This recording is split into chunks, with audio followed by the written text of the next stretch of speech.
Good morning दोस्तों, मैं हूँ बिंजीर। Welcome back to my channel कुछ बातें। आज हम लोग एशियन आई सेंटर पे आए हैं मेरी आई चेकअप के लिए। आप लोगों को जैसे पता है, डेंगू के बाद से ही मेरी आंखों में थोड़ा सा प्रॉब्लम हो रहा था, मेरी विज़न में। तो इसीलिए तब भी मैंने दिल्ली में डॉक्टर दिखाया था। अब तक ठीक थी, लेकिन फिर से प्रॉब्लम शुरू हो गया है। थोड़ा सा आंखों में प्रेशर महसूस कर रही थी, तो इसीलिए हम लोग चले गए थे डॉक्टर के पास। ये जूनियर डॉक्टर है जो कि मेरे आई का प्राइमरी चेकअप कर रही है। उसके बाद फिर मुझे सीनियर डॉक्टर देखेंगे और वो सजेस्ट करेंगे कि मेडिसिन क्या लेना है या फिर पावर में कुछ उतार चढ़ाव हुआ है या नहीं। और ये है आई सेंटर की बाहर की व्यू। जब मैं थोड़ा सा फ्री हुई थी तब मैंने ये शूट किया था। मुझे बहुत अच्छा लगा था वहाँ की एरिया, सब कुछ। ये मकाती में है, हमारे घर से 20 मिनट लगा जाने में। अभी मुझे एक आई ड्रॉप दिया गया है जिससे मेरा रेटिना बड़ा होता है और आई चेकअप करने के लिए इजी होता है। तो हमारा आई चेकअप हो गया और यहाँ पे बिलिंग के लिए शुक्रिया अभी काउंटर में खड़े।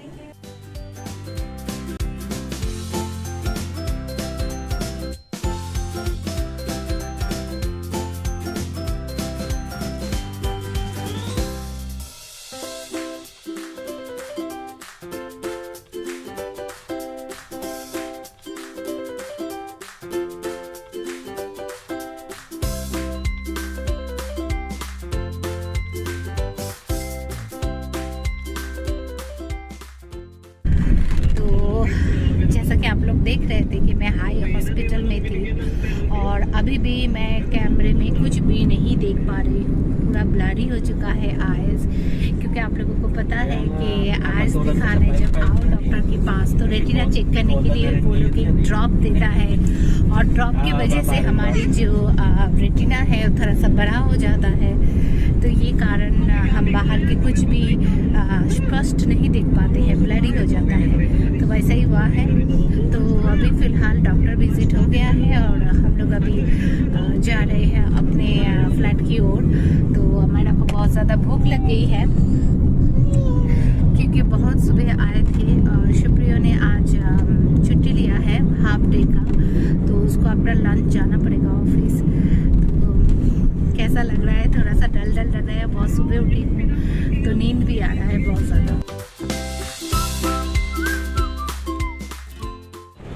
तो दोस्तों अभी बज रहा है 5 और हमारा आज जल्दी उठ गई है। तब जैसे कि मैं बता रही थी, डॉक्टर के पास से आते आते हम लोगों को थोड़ा टाइम लग गया क्योंकि रास्ते में थोड़ा सा जैम भी था। फिर आके जल्दी जल्दी हड़बड़ी मच गया था क्योंकि शुक्रिया ऑफिस जाने वाले थे और फिर हमारा को भी लंच करना था क्योंकि हमारा सो जाती। तो जल्दी जल्दी करके हमने जैसे तैसे अपना बर्थ कंप्लीट किया क्योंकि हमने सुबह बर्थ करके नहीं गए थे क्योंकि हॉस्पिटल जा रहे हैं तो आके तो हमें बर्थ करना ही होता। तो इसीलिए हम जल्दी जल्दी करके वहाँ से आके यहाँ पे बर्थ कंप्लीट कर लिया। हमारा को भी नहला दिए। उसके बाद मैंने क्या किया, सारे जो कपड़े थे जो हॉस्पिटल वाले और जो सुबह पहने हुए जो कल रात के जो कपड़े थे सारे मैंने धोने के लिए डाल दिए। धोने के लिए डालने के बाद उसको मैंने खाना खिलाया। उसके बाद हमने खाना खाया। तो ऐसा हम ना जब भी खाना खाते हैं, आप लोगों को पता है, ऑल्टरनेटिव वे में खाना खाते हैं। जैसे हमारा अगर खाना खा रही है और मैं उसको खिला रही हूँ तो शुक्रिया पहले खाना खा लेते हैं, उसके बाद शुक्रिया उसको खाना खिलाना शुरू करते हैं और मैं उसके बाद लंच कर लेती हूँ। ऐसे करके ऑल्टरनेटिवली हम दोनों ने लंच कर लिया। उसके बाद शुक्रिया 1:45 बजे ऑफिस चले गए।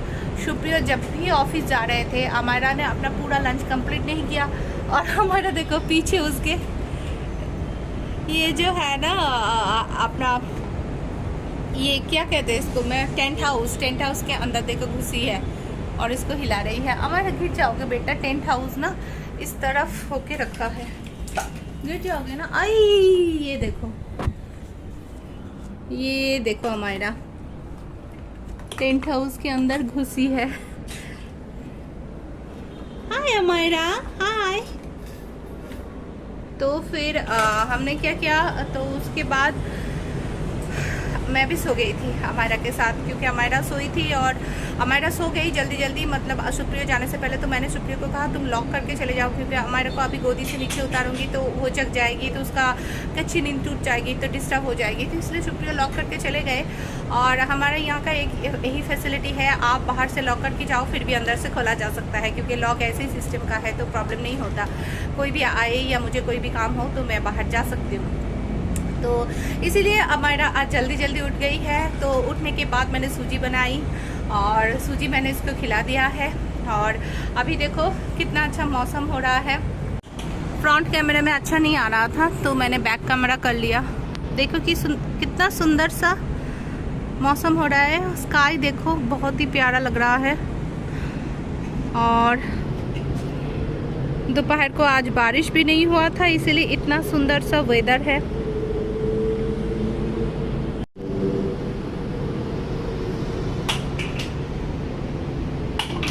और ये सारे कपड़े मेरा यहाँ पर जो दोपहर का धुला हुआ था वो मैंने टांग दिए थे। और यहाँ पे देखो सारे कपड़े पड़ा हुआ है। कुछ कल रात की है जो मैंने यहाँ पे रखा है समेट के, और कुछ आज सुबह की है जो मैंने कल रात को धोए थे, सुबह उठाया था। ये सारे हैं, इसको अभी समेटना होगा। और अमायरा ने सारे खिलौना देखो फैला दिया। देखो अच्छी तरह से खेल रही है। ये फ्रॉक उसको अभी अच्छे तरीके से आ रही है। ये फ्रॉक मामूनी ने ला के दिया था। देखो गुड़िया लग रही है। तो अभी जैसा है कि मैं कोई काम नहीं करूँगी, क्योंकि मेरे विज़न अभी भी ब्लरी हो रखा है। पता नहीं कब तक सही होगा। डॉक्टर ने कहा है रात को अगर आप अच्छी तरह से सोओगे तो सुबह जल्दी ठीक हो जाएगा। वैसे तो उन्होंने 6 to 8 आवर कहा है, तो अभी तो हो भी गया है बहुत ज़्यादा टाइम, 5 आवर तो हो चुका है, लेकिन पता नहीं क्यों अभी भी ठीक नहीं हो रहा है। तो ऐसा मतलब अपॉर्चुनिटी नहीं आता है कि हमारा शाम के टाइम में जगी हो। और शुक्रिया का अभी ऑफिस छुट्टी होने का टाइम है, हम आराम से बाहर निकल सकते थे, मार्केट जा सकते थे, हाई स्ट्रीट में जाके बैठ सकते थे। लेकिन मैं इतना अवेलेबिलिटी नहीं है मुझ में कि मैं बाहर जाऊँ हमारे को लेकर, थोड़ा सा रिस्की हो जाएगा आँखों के लिए। तो चलो किसी और दिन चलेंगे। शुक्रिया बता रहे थे कि अगर तुम सही हो गए तो चले आना, तो लेकिन मैं शायद नहीं जा पाऊँगी। और फिर खाना जो है वो मुझे पता था कि मैं आज हॉस्पिटल जाने वाली हूँ, इसीलिए मैंने कल ज़्यादा करके खाना बना के रख दिया था। चावल भी बना हुआ है, लेकिन शुक्रिया बता रहे थे कि एक्चुअली रात को ना चावल खाना हम दोनों को ही अच्छा नहीं लग रहा है। तो शुक्रिया बता रहे थे कि हम आज थोड़ा सा वाइट सॉस पास्ता बना लेंगे। तो मैंने कहा ठीक है, तुम अगर बना सकते हो तो बना लेना। हमारा का भी खाना बना हुआ है, बस उसका चावल मैं प्रेशर कुक करूँगी। और एक बात आप लोगों के साथ शेयर करना था। एक्चुअली जो मेरे आँखों का जो प्रॉब्लम है वो एक्चुअली डेंगू के बाद से ही शुरू हो गया था। आप लोगों को पता है, जो लोग मेरे ब्लॉग पहले से फॉलो करते हो सबको पता है कि डेंगू के टाइम से मुझे थोड़ा सा मतलब विजन में थोड़ा सा डबल विजन आ रहा था। उसके बाद तो फिर ड्रॉप दिया था, फिर सही हो गया था। अभी जो हो रहा है ना, आँखों में बहुत ज़्यादा प्रेशर फील कर रही हूँ, इस एरिया में बहुत ज़्यादा प्रेशर फील कर रही हूँ। तो डॉक्टर बता रहे थे कि जो मेरा पावर है उसमें थोड़ा सा इंक्रीज़ हुआ है, तो वो सेटिंग की वजह से ही मेरा ऐसा हो रहा है। और देखो दोस्तों, दिल्ली से टाइटन आई से चश्मा बनाया और उन्होंने कहा कि प्रोग्रेसिव लेंस दिया है आपको। इतनी ज़्यादा पैसा लिया लेकिन उन्होंने हमें ठग लिया। प्रोग्रेसिव लेंस में वो सही नहीं है। यहाँ के डॉक्टर तो ये चेक किया और उन्होंने कुछ नहीं बताया, बस उन्होंने कहा कि आपको अपडेट करना पड़ेगा अपना ग्लासेस। बुरा लगता है इतना पैसा देकर इतने नामी एक प्रतिष्ठान से चश्मा बनाओ। और प्रोग्रेसिव लेंस का मतलब ही यही होता है कि आपको अगर थोड़ा सा पावर बढ़े या पावर कमे तो वो एडजस्ट हो जाता है, लेकिन नहीं हुआ तो हमें फिर से इसको अपडेट करना पड़ेगा, अपग्रेड करना पड़ेगा। तो चलो वही काम बाकी है। और एक बात बताना था कि मेरी मम्मी को जो है ना बहुत ज़्यादा तबीयत ख़राब है। मेरी मम्मी हॉस्पिटलाइज थी, तो थोड़ा सा डायरिया का भी प्रॉब्लम हुआ था, बुखार भी था, और अभी तो कोलकाता में कोविड छाए हुए हैं। तो पता नहीं, बहुत ज़्यादा टेंशन में हूँ मम्मी को लेकर। तो हाँ, मम्मी आज पूरे दिन बात भी नहीं कर पाई। हॉस्पिटल से रिलीज़ हो गई है पिछले संडे, लेकिन फिर भी सही नहीं हुआ है, बहुत ज़्यादा वीकनेस है। और फिर पापा की भी तबीयत इतना ज़्यादा सही नहीं है, सम्राट को भी बुखार आया था। तो तीनों मिलके ना जूझ रहे हैं हालात के साथ। मैं इतनी दूर यहाँ पर हूँ, कोई भी हेल्प नहीं कर सकता बस फ़ोन में बात करने के अलावा, इसलिए मैंने फ़ोन भी बहुत कम कर रही हूँ। क्योंकि एक तो टेंशन हो जाता है ना, इतना ज़्यादा फ़ोन में बात करो तो मैं नहीं देना चाहती उन लोगों को टेंशन, तो बहुत ज़्यादा टेंशन में हो। मम्मी बस आप लोग दुआ कीजिए कि मेरी माँ जल्दी से सही हो जाए, क्योंकि उम्र ही कितना है, आप लोगों ने देखा है मेरी मम्मी को, तो इतनी उम्र में अगर इतनी जल्दी वो मतलब इतने ज़्यादा वीक हो जाएगी। मेरे भाई की अभी भी शादी होना बाकी है, मेरे घर परिवार सब कुछ माँ के ऊपर डिपेंडेंट होता है। चलो पापा तो है, लेकिन फिर भी घर कहते हैं ना कि घर गृहिणी से चलता है, तो घर की मतलब वो होम मिनिस्टर है, वो अगर थोड़ी सी वीक हो जाए तो वो घर कैसे चलेगी। तो मेरी माँ को जल्दी से ठीक होना ही होगा। प्लीज़ आप सब मिलके दुआ कीजिए कि मेरी माँ जल्दी से ठीक हो जाए। फ़िलहाल मैं इन कपड़ों को अभी यहाँ पे समेट रही हूँ, और इस्त्री वाले कपड़े मैंने यहाँ पे रख दिया है। मैं अभी इस्त्री लगाऊंगी थोड़ी देर में। फ़िलहाल कपड़े मैं समेट रही हूँ। उसके साथ ही साथ हमारे देखो खेल रही है, उसके साथ ही साथ मैंने यहाँ पे अपने लिए ब्रेड जो है 2 ब्रेड, उसको मैंने थोड़ा सा सेक रही हूँ। यहाँ पे हमारा का चावल मैंने चढ़ा दिया है, और मैंने कल सूजी बनाई थी, तो ये सूजी मैंने गरम करने के लिए दिया था, सूजी के हलवा, तो ये बन चुका है। और ये जो सारे बर्तन हैं वो मुझे अभी भी करना है। जैसा कि मैं बता रही थी, मैं आज कुछ काम नहीं करूँगी, ये टैगलाइन होता है, लेकिन काम करना ही पड़ता है, और काम आ ही जाता है। कहाँ से सारे काम आ जाता है पता नहीं, मुझे तो ध्यान भी नहीं था कि दोपहर वाले ये सारे बर्तन अभी भी रखे हुए हैं, मुझे ये धोना है। पहले मैं खाऊंगी, बहुत ज़्यादा भूख लगी है मुझे। पहले अभी ये रोटी जो मतलब ब्रेड जो है उसको मैं थोड़ा सा टोस्ट कर रही हूँ, ये हो जाए तो ब्रेड के साथ मैं सूजी खा लूँगी। उसके बाद कपड़े समेटना होगा, उसके बाद हमारा का चावल जो है उसको उसके जो फिश के साथ उसको बनाना पड़ेगा। फिश तो बना हुआ है, बस उसको मिक्सचर बनाना होगा। उसके बाद बर्तन धोंगी, उसके बाद आयरन करूँगी। तो हम लोगों का छुट्टी नहीं होता है।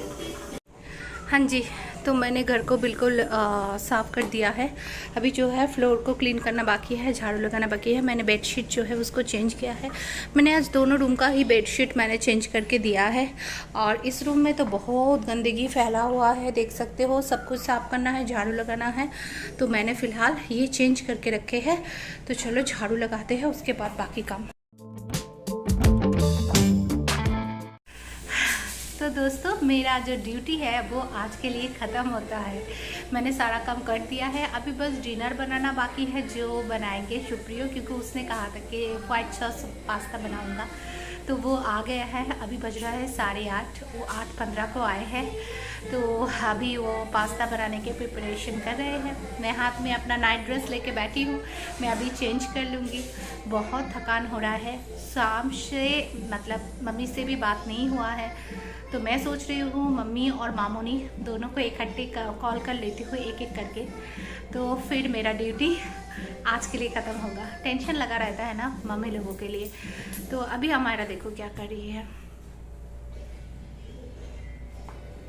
जो पैसा होता है ना वो उसके पापा के पॉकेट से मतलब जेब से निकाल के वो लाई है। जेब से निकाल के शुक्रिया रखते हैं ऊपर, वो वहाँ से लेके खेलना शुरू कर दिया। तो मैं कितनी बार कहती हूँ कि बाहर के पैसे इसको हाथ मत लगाने दो, लेकिन क्या करे, कहाँ रखे हमारा का हाथ सब जगह पहुँचने लगा है। हमारा स्टूल के ऊपर उठ के ड्रॉयर से भी सामान निकालना सीख गई है, तो ये ड्रॉयर से ही निकाला है। तो मुझे पहले इसको फिर हाथ धुलवाना होगा, सैनिटाइज करना होगा, सब कुछ करना होगा। मेरा काम कम करने के कोशिश क्या करूं, बढ़ ही जाता है। तो चलो दोस्तों, फिलहाल इस ब्लॉग का एंड मैं यहीं पे करती हूँ। अगर आप लोगों को मेरा ब्लॉग देखना अच्छा लगता है तो प्लीज़ ब्लॉग छोड़ जाने से पहले एक लाइक, कमेंट, शेयर और सब्सक्राइब करना मत भूलना।